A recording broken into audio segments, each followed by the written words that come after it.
It all begins on a day like any other in the world of Dragon Ball.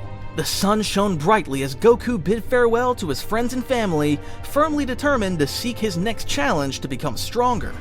After being defeated by Black Freezer and witnessing the strength of Gohan in his beast form, he decided to enter the hyperbolic time chamber to push his limits, feeling he was falling behind compared to the others.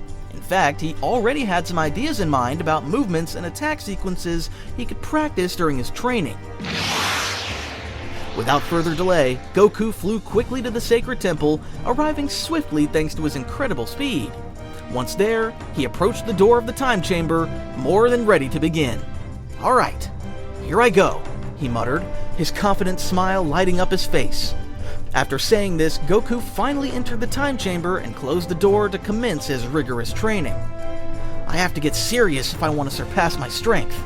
I'm sure I can reach a new power level like Gohan too." A few moments after saying this, Goku took his fighting stance and yelled with all his might, charging his ki to the maximum as his muscles tensed and his hair started to glow a silvery hue. In this way, he accessed his perfected Ultra Instinct form with a power so immense it seemed to distort the air itself, similar to when Majin Buu opened that portal after getting enraged. But as if that wasn't enough, Goku began releasing even more energy to use that giant energy form technique he'd used against Moro, and he wanted to master it. However, just as his transformation reached its peak, something in the chamber seemed to react strangely. Suddenly, a mechanical sound echoed in the space, as if something were breaking. Goku paused, noticing this, and reverted to his base form, feeling confused about what was happening. "What's all this?" Goku asked as he looked around. The time chamber seemed to be shaking, as if something internal was malfunctioning. Cracks appeared in the white walls and ceiling, which seemed to absorb everything around them. These cracks were no ordinary ones. They not only led to another place, but seemed to connect to other worlds. Finding this dangerous, Goku began searching for a way to stop it all, and started using his powers to destroy the cracks. Meanwhile, in his own world, Saitama was calmly in his apartment, about to go out in his hero suit when suddenly, one of the cracks appeared in front of him. "What's that?" he asked before being interrupted. The crack's powerful pull didn't give him time to react, and he was sucked in, sending him directly to the time chamber where Goku was. Back in the time chamber, Goku had closed nearly all the cracks except one, which started emitting a strong light in front of him, signaling that something was about to emerge. "What the heck is that thing?" he asked, surprised, taking a few steps back. Soon after, the crack stopped glowing, revealing the figure of a bald man in a yellow suit with a white cape. After bringing him in, the crack seemed to stabilize, freezing as a sort of portal. Besides this, the time chamber appeared to have sustained serious damage, with time moving much faster now, though it didn't affect the age of Goku and Saitama. This caused the portal Saitama came through to malfunction, trapping him there until the time chamber returned to normal. Saitama stood there, confused and incredulous at what had happened, taking a few steps forward and shaking his head. "Where am I?" he murmured, looking around in bewilderment. Goku was still processing what was happening, as he didn't know what kind of person had emerged from the crack, and the way he appeared was quite strange. Nevertheless, Goku cautiously approached Saitama, wanting to learn more about him. "Hi, my name is Goku. Who are you?" he said, waving so that the bald guy wouldn't think he was an enemy. Saitama simply looked at him, expressionless with his usual bored eyes. Hi, I'm Saitama.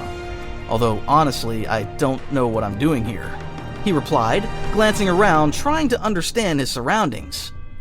"I was just at home a moment ago, and suddenly, poof, now I'm here, stuck in this weird room." Seeing Saitama's attitude, Goku relaxed and gave a slight smile. "You're actually in the hyperbolic time chamber, a place where you can train for years while only a day passes outside.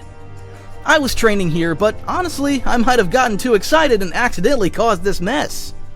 Upon hearing the explanation, Saitama sighed in resignation.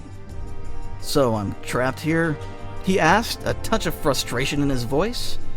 "I think so, but only for now at least, since the exit seems to be blocked since you showed up," Goku said, scratching his head as it was partly his fault. Saitama crossed his arms, looking at Goku calmly. I see. And exactly why do you spend so much time training here? Well, because I want to get stronger. There's always someone out there with more power, and I want to be ready to face them, Goku answered, filled with enthusiasm. Saitama raised an eyebrow at Goku's response, as he had long lost that excitement for becoming stronger. So, stronger. It's been a while since I trained because I'm already strong enough, at least where I come from. Saitama spoke with his usual monotone, almost bored voice. The fights I have daily, I win with a single punch.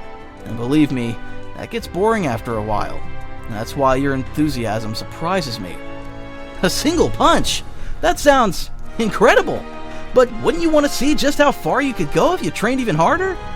Asked Goku, genuinely curious. For what? I have no more challenges left, he replied with a brief, sarcastic laugh. Goku seemed taken aback by Saitama's response, stepping back slightly to process what he had said. Unlike Saitama, training and constant self-improvement were nearly everything to Goku, so it was hard for him to imagine Saitama's mindset. So, what do you do if you don't train? He asked with a hint of incredulity. Nothing special. I get up, do my daily chores, fight if anyone crosses my path, and then I go back home. That's all. Saitama shrugged in response. After that last answer, an awkward silence filled the room. Goku realized he was facing someone with a completely different outlook, yet he remained intrigued by Saitama's strength. Well, since we're stuck here, would you like to spar with me? Maybe I could be a new challenge for you, he suggested, flashing a challenging smile. Saitama looked at him for a moment upon hearing the proposal, considering it. A spar? I don't usually fight for fun, but I guess I've got nothing better to do now that I'm here. Upon hearing Saitama accept his offer, Goku's excitement grew even more. He stepped back and assumed a fighting stance. Meanwhile, Saitama just stood there, as he wasn't accustomed to using complex moves. Let's see what you can do, Saitama, he shouted, charging forward with a powerful, impressive punch to start things off. Saitama had planned to block the attack with one hand, but suddenly he felt the overwhelming force of it and quickly opted to dodge instead. In doing so, he narrowly avoided the strike, though he was taken aback, as he hadn't had to actively avoid an attack in a long time. I don't remember the last time I had to dodge someone's attack on purpose. That was unexpected, he remarked, trying to process what had just happened. Even so, I'm surprised you managed to react. A normal person wouldn't have been able to do it. You're strong. Saitama continued to watch Goku in surprise, as for the first time in a long while, he felt he might actually have an interesting fight. For some reason, I feel like fighting you will be different than my other battles. So maybe it's worth going all out. Goku was a little surprised by Saitama's response, having thought he had no desire to fight, but he was thrilled at the idea of a serious battle with him. Alright then, this is about to get serious! Go ahead, make sure to hit with full strength. With that, Goku intensified his power, channeling more energy into each attack. Meanwhile, Saitama tried to take a defensive stance, as he didn't have the same martial arts skills as Goku. In an instant, Goku launched himself towards Saitama again, using more strength than before. He began throwing multiple direct punches, which Saitama dodged since he was now fighting more intensely than usual.